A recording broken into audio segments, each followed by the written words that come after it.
Check.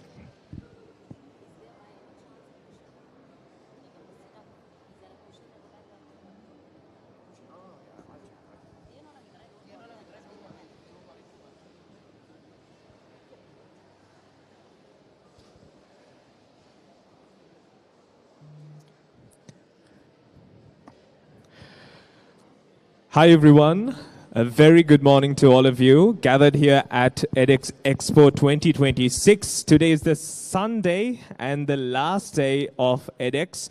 And as you can see behind me, we have a range of panel discussions to be unveiled. And we're about to kick things off for the first panel discussion for the day. So if artificial intelligence is something that interests you, on your day-to-day life or even your job as a professional or even as a student, this might be a great time for you to come, have a seat and listen to what these experts who will be talking about the pros, the cons and everything in between for the AI and how its augmentation helps you out. So we invite all of you who are gathered here in the D hall of the BMICH, and even if you are in any other halls checking out other outlets, other companies, other education institutes, you can make your way here and see for yourselves what these experts have to say. And we will kick things off. Now today we have an interesting topic. Now it's something which is very a hot topic. It has a lot of pros, it has a lot of cons, and it is criticized as well as it has its uses. So we're going to talk about how AI augmentation enhances well-being and also job satisfaction. So before understanding how to augment AI into your day-to-day lives, we would like to know how or what AI is, what sort of AI exists. So to talk about this, we do have two great individuals on stage right now. I will introduce them. First up, we have Mrs. Tushani Ilangakon. She is a Sri Lankan governance, compliance, and corporate development specialist and a professional coach. She works with public institutions, corporates, and non-profits on PDPA, ISO 27001, and organizational readiness. She basically is a professional coach working towards the sectors. And she also is the director of Talos Consulting, a lecturer, and a founder too. Welcome to the panel, Tushani. Lovely having you. Thank you, Sonal. And we also have Mr. Asela Vaidalankara, a cybersecurity and digital policy professional with over 15 years of experience across tech, governance, and also public policy. He also serves as a course director at the Bandaranaike Academy Leadership and Public Policy, which is located in this premise itself.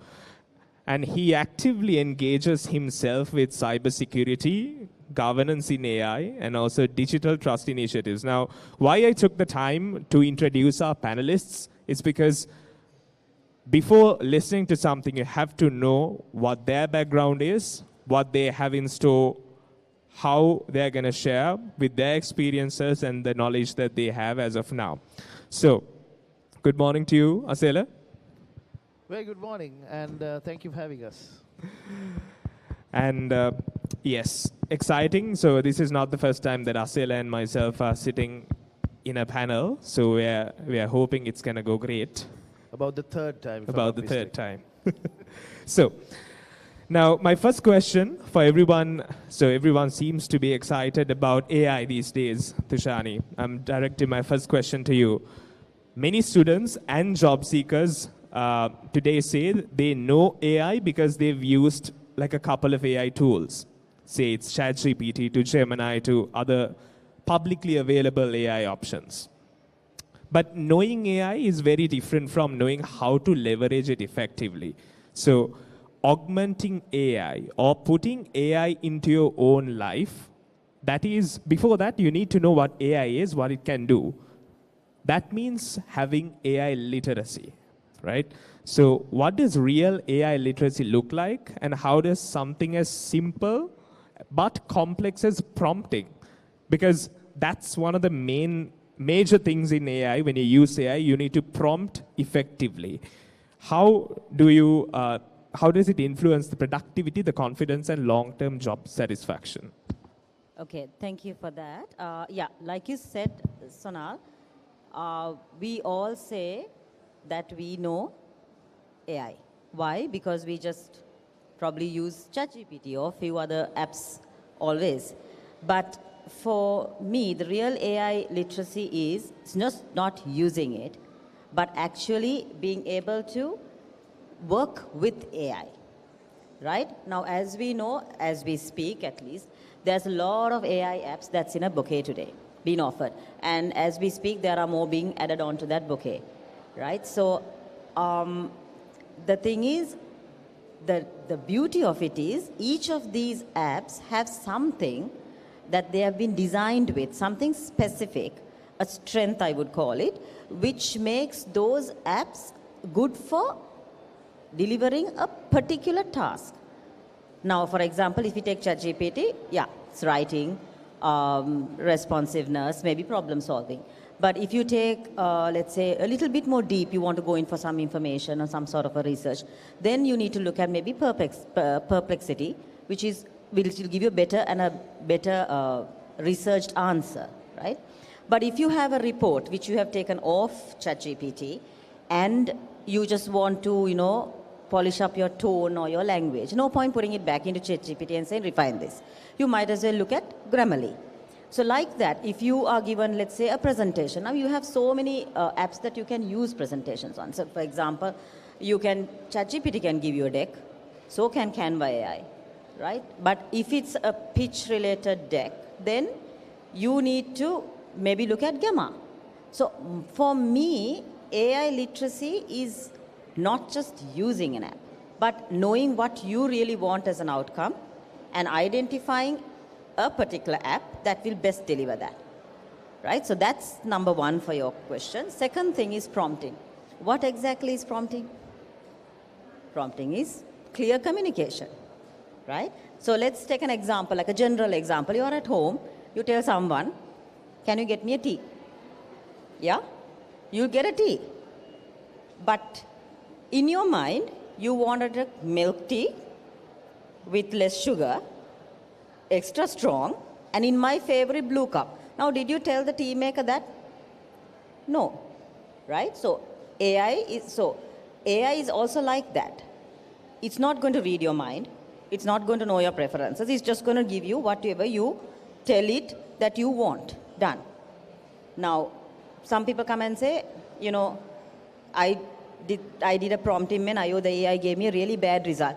Chances are you gave that AI a really bad prompt, right? And what's more important is, see, prompting is not an AI skill anymore.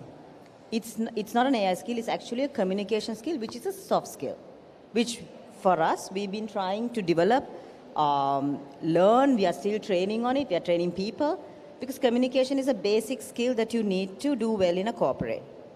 Because AI can give you a lot of nice written out dialogues, but if you're in front of a customer who is disgruntled, you'll have to speak to that person and make that person calm. And AI is not going to be able to tell ChatGPT, quickly give me an answer to this guy's problem, right? So prompting will do another thing which will make you a structured thinker. You are able to then think of the outcome that you want, and you have learned to explicitly say that to a person. So that's like an intentional thinker. So when you do prompting, it's like a two-way street. Your communication becomes better, and you are able to also use that in a corporate setting. So yes, prompting does help. So you talked about two aspects, and I definitely agree, the communication aspect of it, because people generally use it. Now, I use it. Everybody uses it. It's not like some gate-kept software or a piece of software anymore, right? So at the end of the day, you communicating it, because initial days, when I used AI for the first time, I didn't know what it was. I didn't know how to prompt it, but I knew how to explain something to someone. So from that, I explained that to the AI and got the desired result. So I believe that's a skill that everyone should master in terms of augmenting AI into their day-to-day lives. Now, when we come to the aspect of AI, a lot of buzz is going on, Asela, and governance can be a big issue. And governance, talking about governance is your thing. Governance is the aspect of having the safety guardrails or having policies, having necessary infrastructure to keep it in line. Correct me if I'm wrong. But AI augmentation sounds positive. Augmenting AI into your life sounds positive, but without governance, it can easily slide into surveillance, pressure, or misuse. So where do you draw the line between AI that enhances well-being and AI that quietly erodes it? Well, interesting question. I'll start first by breaking down what governance is, as you mentioned. I think governance is not a tech term. Governance is there for anything. Now, for example, if you look at this building, there is a certain level of governance that is required to keep this facility up and running. There's fire things, there's electricity, there's so many other things that work together to make sure this building functions. There is a governance for that.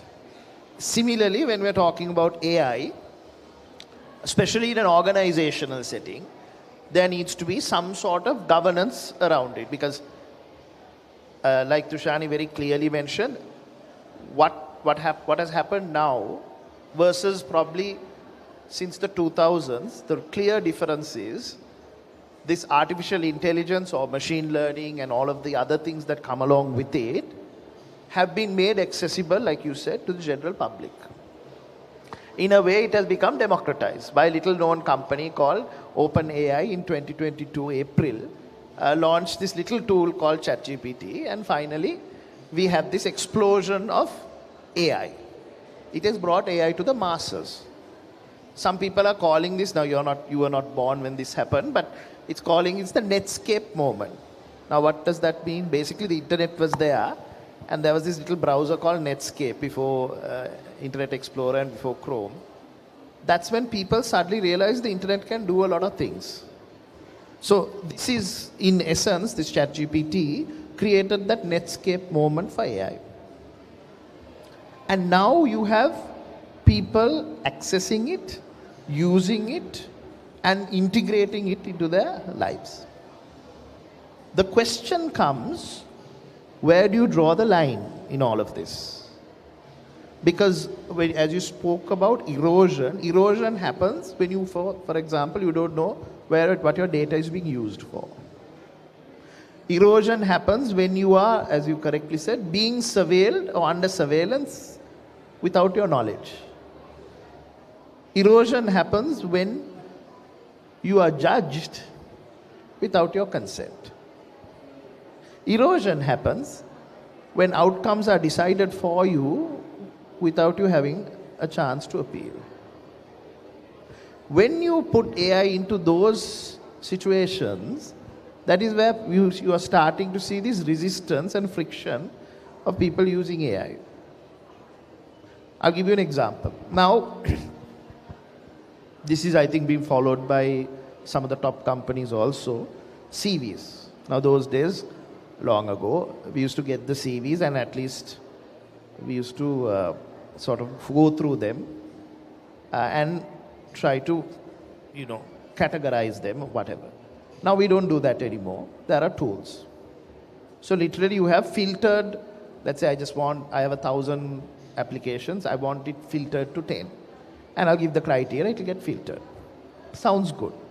But what happens is, there may be inherent biases that suddenly you are introducing into your selection process. Let me give you an example again.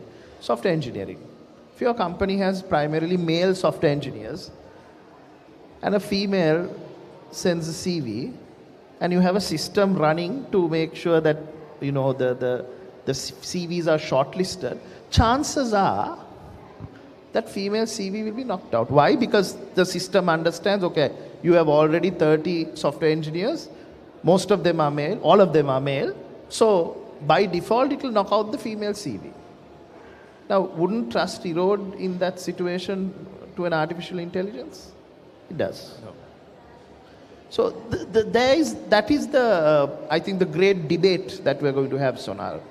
Going forward, it's your data being used without your consent, decision being made on your behalf without you understanding why, and I'll explain that in a bit as we talk a little more, and you being judged without your consent, and also finally, going forward, there might be not a situation where you can override the AI and take control. We're increasingly losing that ability to do that. These are especially evident in certain sectors where you can't override a decision already made. Now, when that happens, certainly this erosion that you speak about will start to happen. And I don't know whether we'll get to that point yet, but certainly that's where people will start having these mass protests and all against AI. We saw that. If you roll back the clock to, I think, 2024, the Hollywood screenwriters, they went on strike, if you remember. Yes, I do. And all of the, I think, programs stopped. What was one of their reasons? Script writing should not be replaced by AI. That was one of the demands they had, that it should be inherently a human function. You can use it as a tool, but it should be a human function. We'll start to see these flashpoints going forward. So this is a larger topic and it deserves a little more attention, but just to wrap up your question, so when you talk about erosion of trust, these are the factors that you have to be sensitive on. Quite an interesting take on that, Asela. You rightfully said. Now, we see a lot of companies these days in the 21st century, we see a lot of them trying to adopt AI, but are they doing it the right way? Remains a pertinent question. So some companies, they forcefully enforce AI on their employees, but some do take use out of it. I want to talk about, Tushani, the cultural aspect of it. So the management team might have plans for the future, but what if the broader workforce doesn't really want to get on the bandwagon and say, okay, we use AI, we want to use AI, it will help us. And sometimes we live in an age where AI replaces jobs nowadays, specifically roles like SE. So how does that cultural resistance quietly impact employee well-being? Because we are talking about well-being today and job satisfaction. How does it impact the well-being and also the performance of the employee? Okay, so unfortunately, I think that's quite common in today's workplace, at least locally. It's also, see, what we need to understand, Sonali, is that when people, staff, resist AI, it's not that they hate the technology. They're actually really afraid. They're afraid of being irrelevant. They are being afraid of being seen as incompetent, right? And of course, the big question, will I be replaced by this tool, right? So it's actually about, see, this kind of mentality, what will happen is, when this happens, you'll see people actually quietly not using the AI tool, right? They will do things the old way. And if you keep ramming it down, saying, no, you have to adapt this, you have to do it this way, you'll see them having anxiety, probably losing confidence, and, lower performance. Now, this happens if the AI tool adoption, AI adoption, is top-driven, I would say, and always tool-led. And you're not talking about literacy here, right? You're just telling them, no, this is happening, and we have to adapt onto it. Now, for me, from a governance angle, that's a change management failure and not a tech failure. Now, if you, let's take an example. Say there is an account department and a finance department, and all of us are accountants, right? What do? So we do invoices, payment reminders, bank reconciliations, maybe finance reports, and that's kind of our scope, right? And then there's a senior management meeting, and the CMOs, the CFOs, the CTOs, the CEOs, all of them meet up. And your boss, CFO, comes back and says, oh, guess what? We got approval. We are rolling out an AI accounting tool starting next week. By 31st March, we are going full scale onto it. So obviously, as an accountant, you will ask, what does the tool do? And then the CFO goes, oh, invoices, payments, checking up on things, bank reconciliation. They are even going into trend analysis, and they will do the financial report as well. And then you're like, wait a minute, that's my entire scope. Where am I going? Right? So the thing is, that's where the dissatisfaction starts to come, and the feeling of fear. And cultural resistance is not going to be loud. It's not going to be an aragalaya, right? They will quietly disengage, which is far more detrimental. Right? Now, the thing is, for me, it's the way the management, top management, the leadership spoke to you. If the CFO has come instead and said, when that question was asked, it will take care of all the routinal, non-value-adding tasks that you all are doing. Right? I want the three of you to lead this entire change management in the organization. I want you to learn the tool. You will be the implementers in the organization. If the company has subsidiaries, very good. If you have to travel out of the country to do the same thing, even better. And you say, listen, you will be fully certified in learning about the tool, making sure that you know it, and you will also be considered an implementer going forward. Now, if you're given that choice, Sonal, you can always put it into your CV saying, I have implemented this system. I know this system throughout, and that's an AI accounting tool that other firms must be using. So your CV is going to grow. You don't care whether those repetitive tasks are being done by an AI tool, right? So that's the approach the management needs to take. But, of course, I'm not trying to find excuses, but leadership also has their own challenges, so they may not take that approach. So for someone who's entering the workforce today, my advice would be, you can't really wait for the leadership to take this different stance of telling you. What you can do as a person is consider AI your virtual assistant. Imagine if you walk in tomorrow to a job and your boss calls you and says, right, Sonal, this is your entire scope, but you have an assistant. He will do all the work too, so you get him to do the work and you make sure these gets delivered. Wouldn't you love that?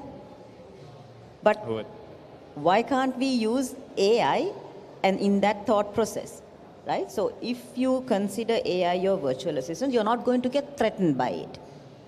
You are going to, it's a mindset change. At the end of the day, when there's a tool, you need to understand, right, certain repetitive non-value adding tasks are going to be taken up by this tool. I have more space, more time. What do? Do I look for some other thing that I can, maybe study, maybe learn, maybe qualify myself? Do I look at another scope that I like? And can I double hat? Can I ask my boss, can I double hat there? That's an option, right? And if you keep yourself going like that, then you will adopt AI with a positive mind, I would say. And there's no way you can say, I'm not going to adopt AI. You have to, because as we go on, more and more products will come in, more and more apps will come in, and you will have that. So that is very critical, the mindset that you approach AI with.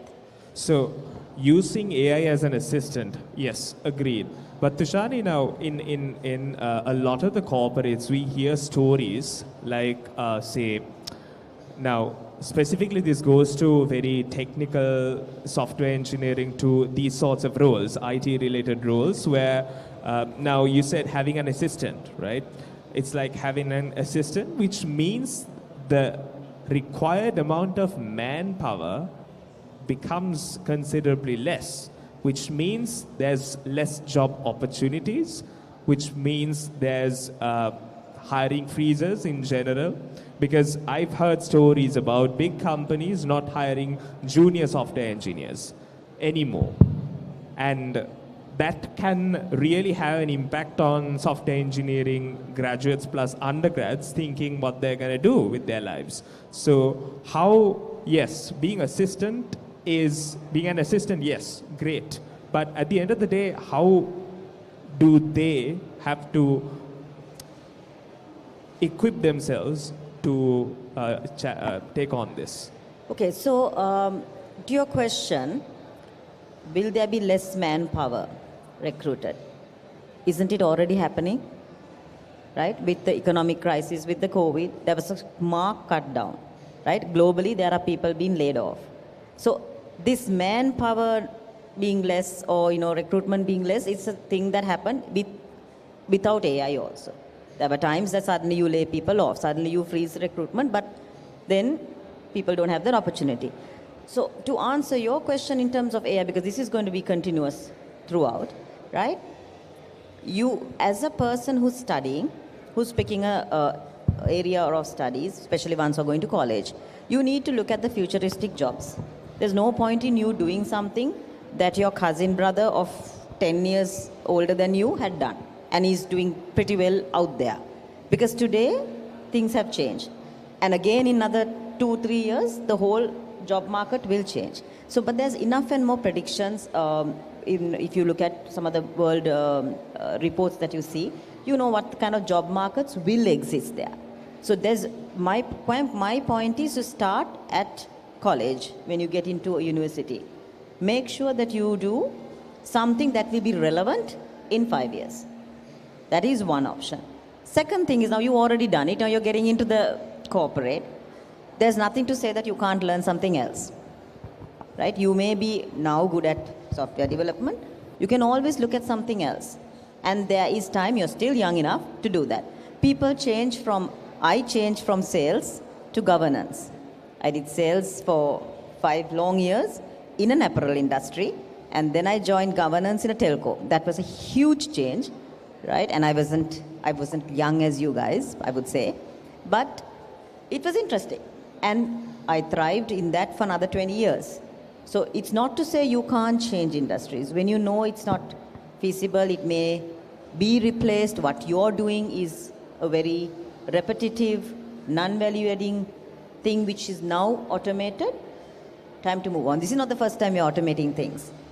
Globally, we have automated things, and people have found various things. They've upskilled themselves. So that's something that we're always talking about.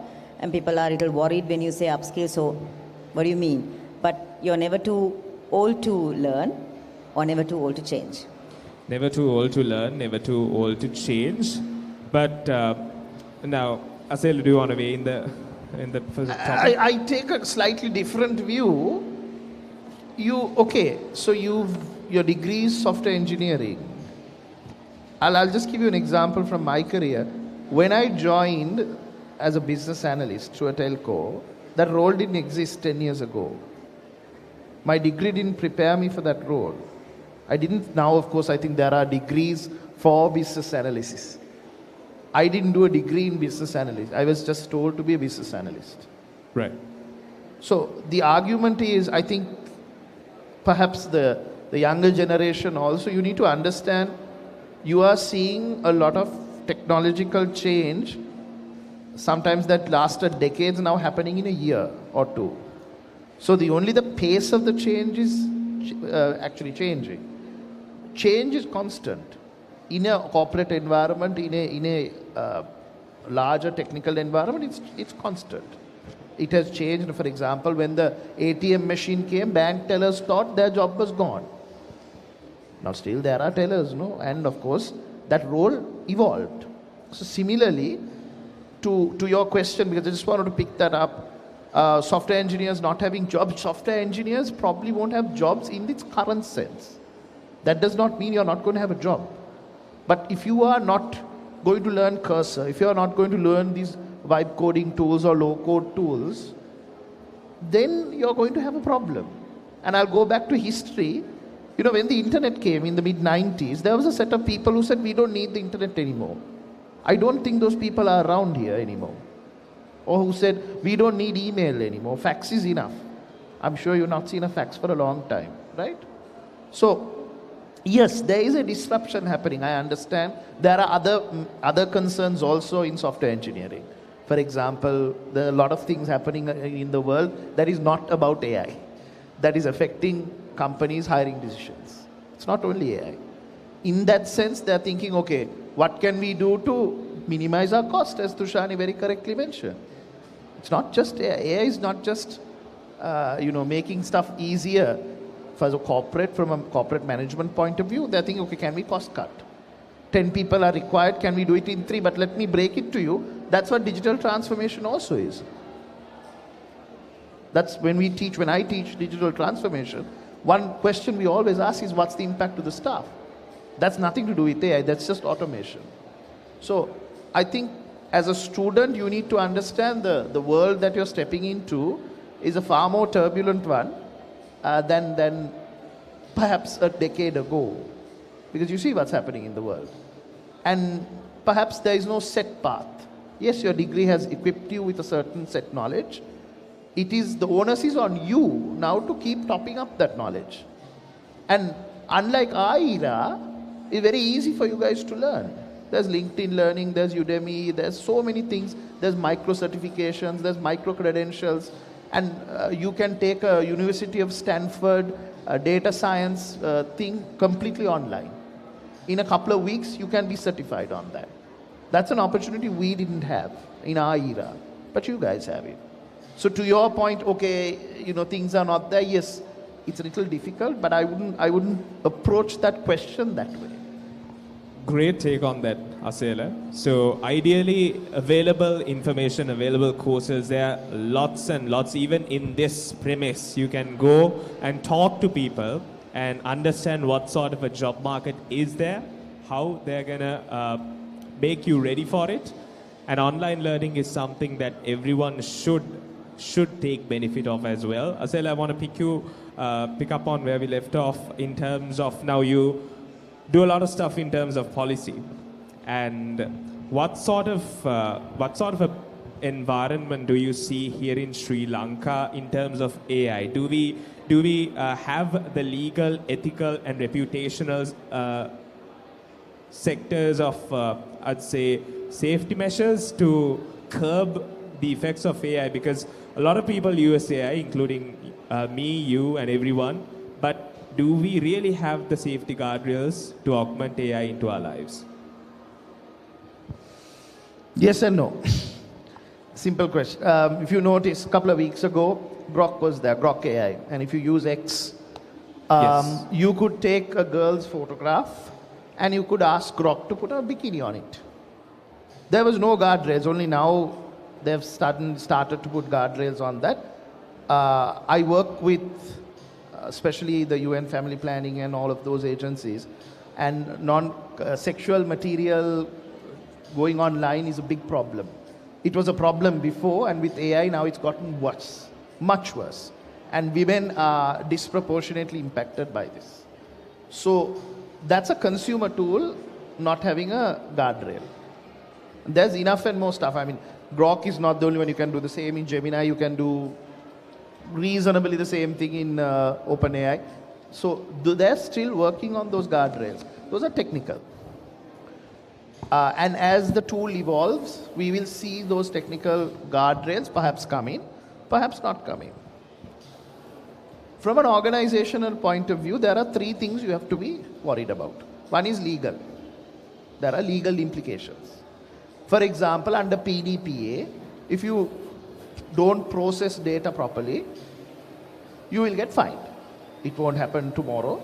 The organization is still finding its feet, the regulator, but eventually it will. So you'll have a legal repercussion. Secondly, you have ethical repercussions. Because, as I said, an algorithm will make decisions on behalf of your customers, which your customers are not able to challenge. It will decide you deserve 50,000 rupees, whereas maybe your colleague is on 100,000 rupee credit for something. it will decide you need to be at a certain tier, let's say for an education qualification, whereas another person doesn't need to do less work, but the same tier. And the decision making is not clear to you. Now this has happened, for example, there's a famous case in the US a couple of years ago. This was a Texas teacher case. So what happened was a bunch of teachers from Texas, they were graded on an algorithm. And they were given, some were given good scores, some were given bad scores, but it was not clear to anyone how the scoring was done. So they went into the Texas Supreme Court and they asked, look, we are being treated unfairly, give us some redress. And Texas Supreme Court actually did give them that redress. They said you can't just rely on a black box to grade people without giving them the justifiable process of that. Because that's what was happening here. There was another example. There was a system called Compass, which was deciding in the criminal justice system how people got parole. Now, Sri Lanka, it's not something we practice, but there, after a while, you can get parole. So, again, they've noticed that black African American individuals were getting a bad score, whereas people with white skin were getting a better score. Completely unethical. One more example, in the Netherlands, now we think Nordic countries, very good. Yeah. So Netherlands had a scheme similar to Samurdhi. They were giving the welfare. Now they thought it was a good idea to automate some of this and have AI give the welfare. They found it in internal audit in 2024. Some people were denied because the AI made a mistake. Because of certain nationalities, certain minorities, certain faiths of people were just disregarded because of the bias of the AI. Now, that's an ethical concern you're going to have to deal with. The third one is reputational. Reputational is, again, I'll give another example from the industry. McDonald's decided, they have their drive-thrus, so they decided it was a good idea to automate that with AI. So you went into a drive-thru, you press the button, you tell the order, and the idea was there was no one behind it. The AI would decide and give you order. They launched it in the US, complete failure day one. Complete failure. Now imagine they had fired all the people also. They hyped it up on the media and all of that. Complete reputational disaster. There was another example last year. An airline had used a chatbot for the ticket reservation. Chatbot had made a mistake. A ticket that was worth, $5,000 was given at $50. Reputational. So, when you don't have the policies and the procedures and the guardrails, these are some of the dangers that you're dealing with. This is why, Sonal, in AI, we have this fundamental concept called human in the loop or human in the middle. If you don't have that, you are going to run into these problems. Because listen, I've worked in IT my entire life, and I'll tell you one thing. Automation sounds fine until stuff goes wrong. Agree. Now, you brought up a lot of examples all across the globe. How does it look like for Sri Lanka, Sela? Sri Lanka, for the moment, there is no. We have a national draft, national AI policy. It talks about certain guardrails. It's an ambitious vision. If you look at the only legal control we have is from the PDPA, Section 18. Section 18 doesn't call it AI, it calls it automated decision-making systems. So if you refer that, they say the only redress we have right now, if an AI makes a decision on your behalf, you can challenge that to the organization and say, show me how you arrived at the decision. So that's in the law. So those are the only two guardrails, but it's not sufficient. I've actually written about this quite lengthily for the BASL forum that was there a couple of weeks ago, where just that is not enough, because we have to look at stuff like training data. We have to look at, is the data ethically sourced? Just like all the other stuff, the data is ethically sourced. Because if you take the data and if you've stolen data from someone else, which is what happens most of the time. Yes. That's not correct. And if you train your AI on that, then there has to be repercussions. So there's a whole, I could go on and on, but in the interest of time, I will just stop. But certainly, the Sri Lankan situation is that. The global situation is much more dire because obviously the pace of automation is far higher. Sri Lanka also will have this challenge because despite having a vacuum, organizations are going ahead in deploying AI. For example, in the banking sector, there's a lot of AI being used there now, especially for decisions that affect you. Right. Credit decisions, loan decisions, stuff like that. So I think that's the danger that we're dealing with at the moment. Great part of the discussion that we're in, using the data that is trained. The AI is trained on gathered data. We're going to go for that. But before that, Tushani, now from your perspective, you have worked with a lot of corporates, you have worked with a lot of staff. So how does AI augmentation shift makes people feel fulfilled at work? Now, in Sri Lanka, I guess we're still getting used to it. It's not a day-to-day thing, but there might be companies that already used or have been using for quite some time, and this is not a new shift. But for most companies, it is a shift. So how will people feel fulfilled at work? Because say one task took you 10 hours to do, a report, we talked about this, a report took you 10 hours to do, and that you can just do it in 10 minutes now. So how do you feel fulfilled at work?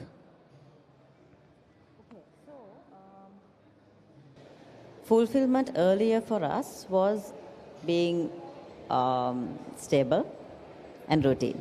But now I think it's about you guys getting more growth into that. So when you have automated, like I said, the repetitive, non-value adding, things that you really don't need to spend time on, fulfillment is still there in a job. But it's how you look at it and you understand from where can I get this kind of fulfillment.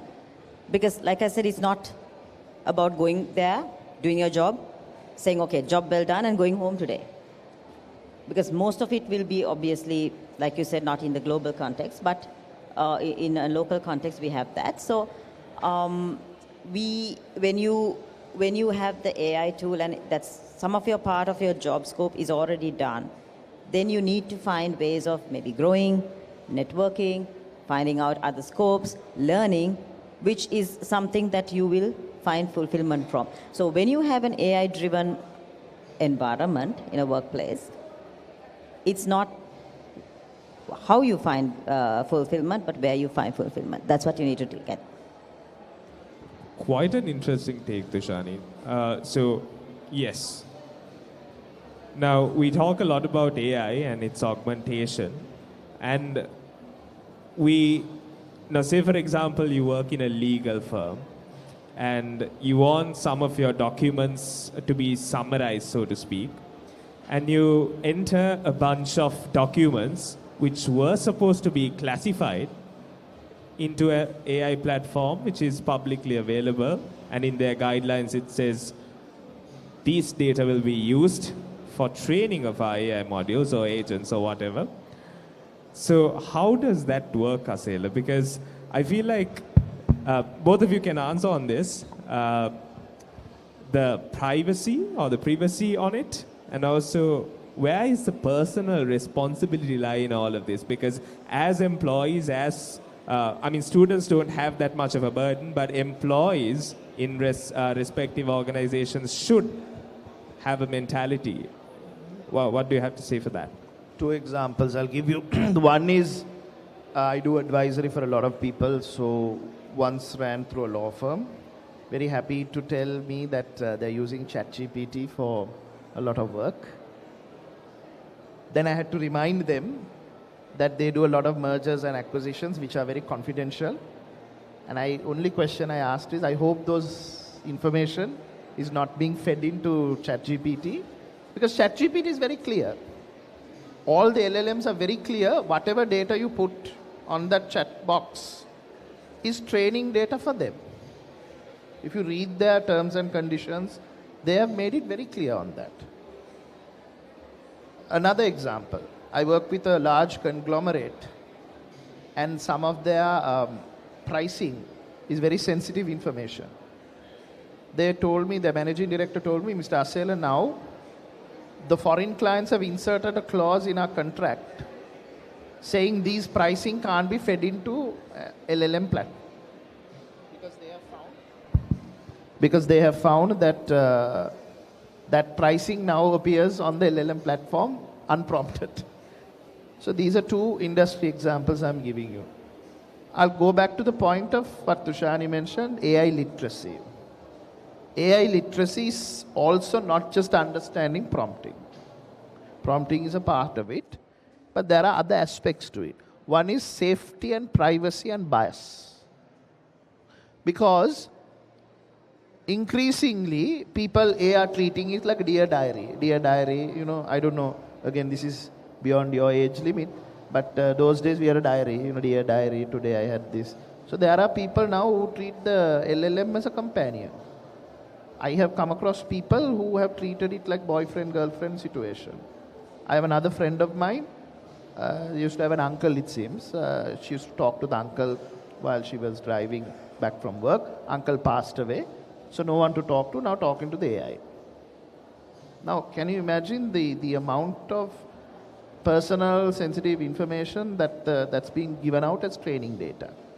That is a lack of AI literacy, because you need to understand these things.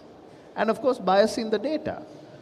I want everyone listening in just to do this. If you ask, generate me an image of an engineer on ChatGPT, it will give you a white man in a hard hat.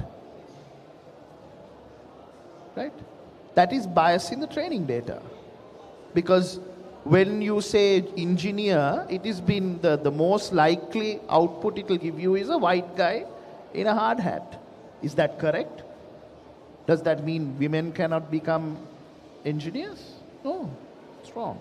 So there's a lot of aspects that come into this AI literacy awareness. And organizations, and I'll hand this back to Tushani, organizations also need to be mindful, like she very correctly said, when you're trying to jam it in somebody's throat, these are also things you have to be worried about. Because they're inadvertently, without the proper literacy and training, you're going to have these risks. We are seeing it on social media. You go to any news comment section, you will see how people don't have social media literacy. I don't need to tell you anything else. Just go to any news item, go to the comment section, see what vile stuff people are saying. Because we don't have that common decency and literacy. So same with AI. I think just adding on to that, good points there. And like Asel has said, now, one thing is, we are all, globally and mostly locally, we are trying to get into these AI-related workplaces, right? One thing is, you need to make people understand where do you use AI and when do you not use AI. So yeah, students, when it comes to education, you'll need to incorporate that, because that's something that we are not told. We are told, use AI, learn the tool, right? These are the benefits that you get from it, and be a part of the trend. So what about the older generation? Now, they are also being forced to get into this, and like Asela correctly said, no one's talking about the guardrails or the ethics of usage. So somewhere down the place, I mean, not everyone's going to be looking at it in that context, but people from a governance perspective like me, this is terribly worrying. Yes. Right? So someone, I mean, even the organizations, they need to not only do workshops on AI literacy or adoption, but also on AI and ethics and when to use AI, and I would say simply when to use AI and when not to use AI, and what exactly are you putting it out there. I think, Tushani, since we're at a career fair and an education exhibition in general, the students, now these days you can use AI for good. In terms of, now if you take Notebook LM by Google, that's a great tool that you can use AI to say you have a lot of lecture slides. You can upload all of your lecture slides and ask the AI to give me mind maps, to give you like an interactive discussion between two, like a podcast. Or even you could create, you could ask questions. So, and also there's an option called guided learning. So absolutely diversified portfolio of offerings from AI. At the end of the day, it sounds to me, from what both of you said, sounds to me like a common sense problem too, sometimes, because common sense is not so common at the end of the day. Common sense is a superpower now.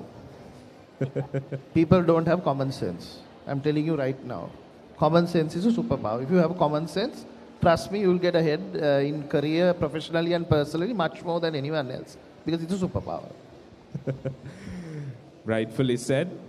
And we are heading towards the final parts of the discussion, but I want to ask Asela, now, you play a great role in terms of shaping how the AI policy and cybersecurity policy should be, and you are actively engaging yourself in discussions.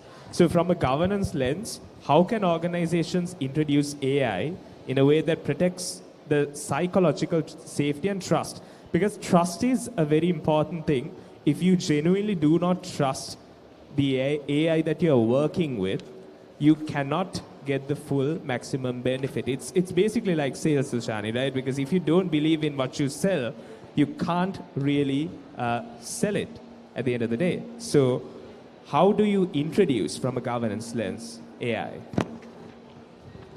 Couple of things. One is, these are questions boards are asking now. I have sat through many discussions with many listed corporates in Sri Lanka where boards are asking exact same question. Because for them, we want to do something with AI. That's the common terminology I hear, something with AI. So one is, of course, literacy at the basic level, which is fine. The prompting, as Tushani mentioned, and all of that.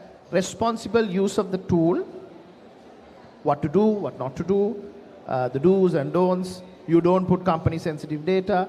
On top of that, what are the policies and processes you have in place? Because it's all well and good to use AI, but you may not have the policy. Do you have an AI usage policy? Then are you looking from a compliance point of view? It's more into her area than mine. ISO 42000 is the standard now for AI. Are you looking at things like that? Are you looking at the controls part of it? Who is governing these things? Are you going to create like a cross-platform committee comprised of different CXOs? Are you going to look at that? Secondly, from an employee's point of view, what level of transparency are you showing them? Listen, is this going to decide your performance review? Is this going to decide how much bonus you are going to get at the end of the year? Trust me, that's a can of worms you don't want to open. Right? But people are thinking about it. So then what level of transparency are you giving in? What level of input and voice are you giving people? Because Tushani made a great point.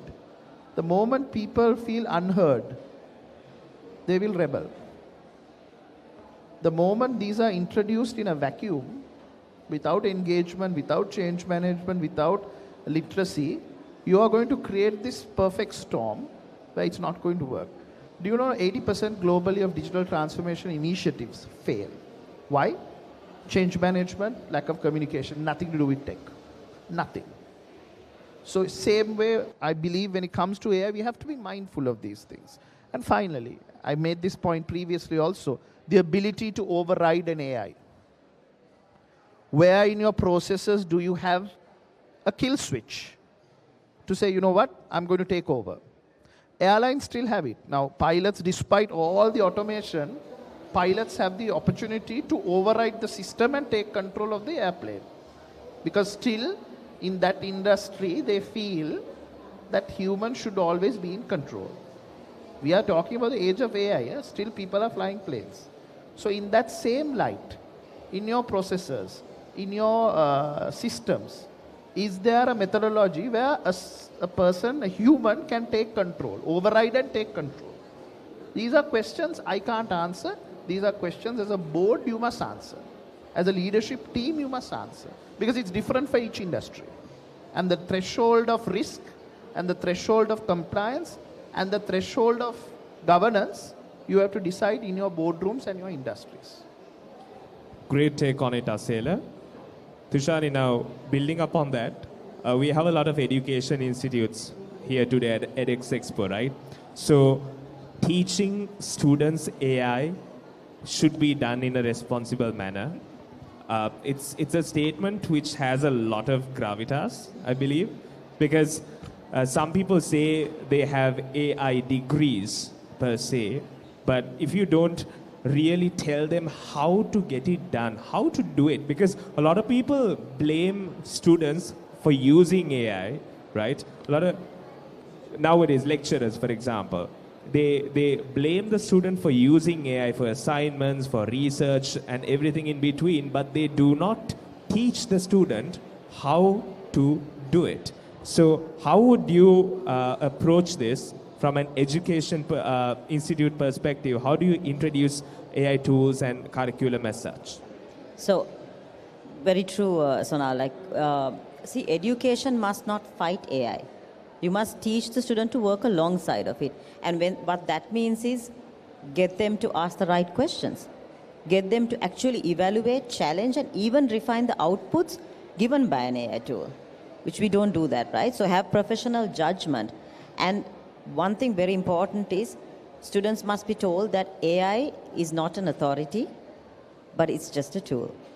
Okay, so all of this will give them confidence. Coming back to your point on the institutions, yes, today there are people, they without asking a student, did you use AI on this? You should actually be asking a student, how did you do this, and which tool did you use on this, and why? Because that actually starts them to think, have critical thinking, creativity, and even professional judgment of what tool should I use for what. Right? So globally, yes, now the universities have actually changed from having ban AI, they have actually said declare and justify AI use. I think that's a great way to start. So you actually do encourage them to use AI. There's no point telling people don't use AI, right? Because now when I teach at an institution and we were discussing on digital marketing, and there was a slide deck which I wasn't too comfortable with delivering, so I did my own changes. And then when I did present it, somebody mentioned and said, Miss, you have used Gamma. So I said, yes, I did. And then there was a open discussion among the students with me and within each other where they were discussing about other presentation tools that they were using. So it became a point where they said, oh, this is good, but then in that tool, this part is not great. So that kind of conversations have to be said, has to be done openly without giving this fear of saying if you're using AI, you're like a real fraud. Because that's another imposter syndrome that you can get. Because if you don't manage it, if you don't tell them that, yes, like Asela said, the PDPA, GDPR, those laws of the land we have to adhere to, right? And you have to be accountable for AI generated decisions. That's something that you have to be taught, right? Apart from that, if you don't encourage this usage openly, you're going to start using it, you're going to feel like a fraudster. And for me, I think AI, the education system has a big thing. It's not about creating a student who's afraid to use AI, but actually creating a graduate who knows when to trust it, when to challenge it, and also when to ignore it. So I think that's extremely important in our education system. Fantastic points. And I think even Tushani now, in the research arena, right, in the general researching arena in universities and all over the world, I think there's an IEEE standard where they now accept AI usage up until a certain percentage. If I'm not mistaken, it's 30%.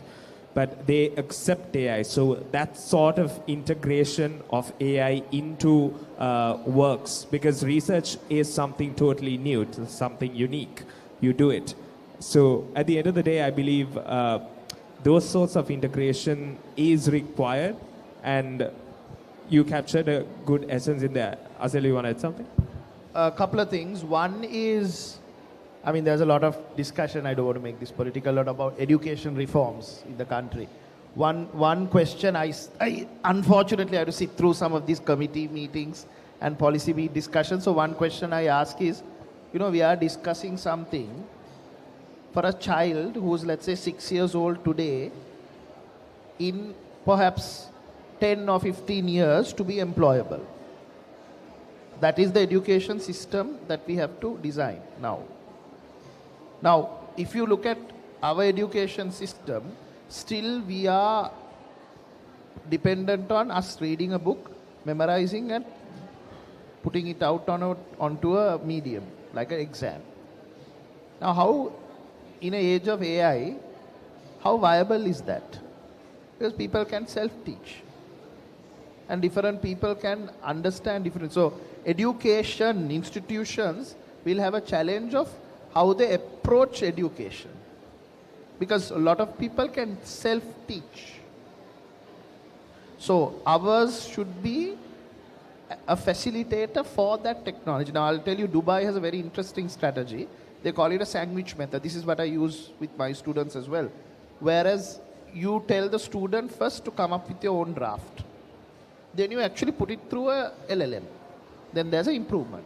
Then you tell them, okay, now the LLM has made the improvement, and now do an improvement on top of that. So what happens? Initial work is the students. Then you have used a tool. On top of the tool, you have given your input. So the work ownership is still now yours. You have just used a tool. Versus, write me an essay about myself is not going to work. That's the difference. And I think for primary and secondary education, still we have to, there's a lot of conversation now of banning tech from schools and still telling people to write, again, I'm in the middle of that fence. But like you said, when it comes to things like research, when it comes to tertiary level education, that's degree level education, certainly it's a very powerful tool and we shouldn't fight it. Education institutes, for the longest time, have fought technology. They fought the calculator, they fought the word processor, they fought everything. No? Now they're fighting AI, especially here. I don't want to name institutions, but here also we are fighting. Not the case. That's a losing battle. We'll never win. The point is we have to ask ourselves, because long ago, the knowledge could be gatekept. Oxford had, in the Oxford library, maybe that one book that no one has in the world. So therefore you fight to go to the Oxford library. Now you don't need to do that, because it has got democratized. So this is the reality. Education institutions, and we have to be thankful for the edX team for putting this together. They need to realize, because the entire game has shifted now. So it's about how well you also adapt. It's not only the student. Student has already adapted. It is about how educators like us have to adapt. So that's probably just my 2 cents on it. If I add a little bit more to that, actually, training a student, even in school, maybe up to the O-level or A-level time, you train them to understand, have ethical awareness, and also use it with aware that this is a tool and that actually can be misused as well. So the more you train, more you educate them, you're looking at a safer adoption going forward. Well, I think we did touch on several important points in terms of augmenting AI into our day-to-day lives. And yes, we talked about education a bit, which was off topic, but still I think it's very relevant for this audience, for this edX Expo. So we touched on that. We touched on job satisfaction and also in general how the well-being is there. So I know we had a little debate planned, but I feel like all the debate points got out from your answers as well. So we're going to keep it at that. I hope we don't have any questions from the audience today. If we do we? Okay. Thank you very much, panelists. I have a question for you. So, as I understood, you cannot replace all the time from AI man. So, we have a concept of human intervention rather than replacing solely man to AI. So, in that context, when we go for a human-intensive or the labor-intensive organizations, through the AI application and solutions, we know that their life is easy, work is, not stressful, they can finish off their jobs very easily in a quicker time. On the other hand, the existing organization foresee like there are some redundant employees and all that. In terms of Sri Lankan context, how we could handle this, and because we have some labor strategies and a lot of things. Even the Sri Lanka and other countries, there are some labor issues as well. So if you see through the AI, we could see some labor or the human people redundant in one particular existing organization. I'm precisely saying existing organization. How we tackle those situations in Sri Lankan context as legal context. Thank you. Will you take that? Yeah, good question. This is something I have raised. So I think in other countries, they have actually, for example, I had the opportunity to sit with the gentleman who did it for Bangladesh. They have actually mapped job roles in each industry that in the next 10 years is going to get disrupted. So for example, they have said garment, let's say machine operator. Maybe in 10 years, machine operator is no longer existing. So then it will be replaced by machine technician. So then you have to understand this is where vocational training, other augmented, it's not only technical trainings, maybe other vocational trainings come in where you're trying to migrate that employee or worker to that role. If not, what are the next best roles they can be migrated in? So Sri Lanka, I think the labor laws are of a certain calibration that you can't do hire and fire. But also you can do redesignation of the work. So I think in terms of an organization, what probably will happen is redesignation of employees to other areas. So that's how organization look at it. From an employee point of view, that's why I said always have an open mind. Today I'm doing a PNL, doesn't mean tomorrow I will be doing a PNL. Because to be fair, there are QuickBooks and all that, that's not even AI tool, that will do the PNL better than you, with less mistakes than you. So you can't make PNL your entire personality. You will have to think about, okay, how am I going to roll? There is a book I want probably everyone to read. It's called The Rise of the Generalist. The idea is that no longer specialists, unless they're very technical, will be there. In an organization, especially in private sector, the generalist will rise. So in that sense, you're doing a role, no problem. But learn a little bit about IT. Maybe learn a little bit about procurement. Learn a little bit about something outside your area of work, because actually that will add more value. And if there's a disruption that comes, it will help you adapt better. Because I think now, as I mentioned in the previous answer as well, it's not only just AI. We are in what we call a polycrisis. There is a technology change, geopolitical changes, climate change, all that is happening at the same time. So there's about 3-4 crises happening at the same time. We are not seeing this for the last 100 years. So in that sense, our mindset also has to change in that way. So I hope I answered your question. Thank you. That's a very good question. Shan, you want Nothing is right. Okay. I think, thank you for the question. And we did talk a lot about how to integrate or augment AI into your day-to-day lifestyle, plus in a work environment, and ideally that evolving into a good well-being. So I want to say thank you to both of you, because we have come to the latter part of the panel discussion, for coming here today. And thank you, the edX team, for making this happen. How AI is augmented in terms of work satisfaction or job satisfaction and well-being. We did really hear some exciting and interesting and some controversial ideas about how to integrate that. So thank you, Asela. Thank you, Tushani. Lovely talking to you both. And do you have any final remarks for us? So one thing that you just touched on was the well-being. Yes, AI will save time. AI will definitely improve anyone's well-being. But that said, if you're in a corporate, the well-being will matter on the leadership and who benefits from it. But my thing would be to tell you all that when you all do have that sort of time, take time for your well-being as well, just not only for you to grow, but there's a lot of conversations happening about mental health and work-life balance, which has been said for a long time, but now actually we can do work-life balance. So as a new entry into the corporate world, doesn't mean that you go home early or you go home on time just because I have told you how to do work-life balance, but use AI for keep well-being at utmost of your head. Growth is also a part of well-being because you are growing, you are learning new things, and that's also good for you. And make sure that you have the work-life balance as well. Selim? Innovation without trust is not progress. It is technical debt with human consequences. I hope that I will say that once more. Innovation without trust is not progress. It's technical debt with human consequences. Thank you. Deep insights. I feel like you have thought about that very, very much.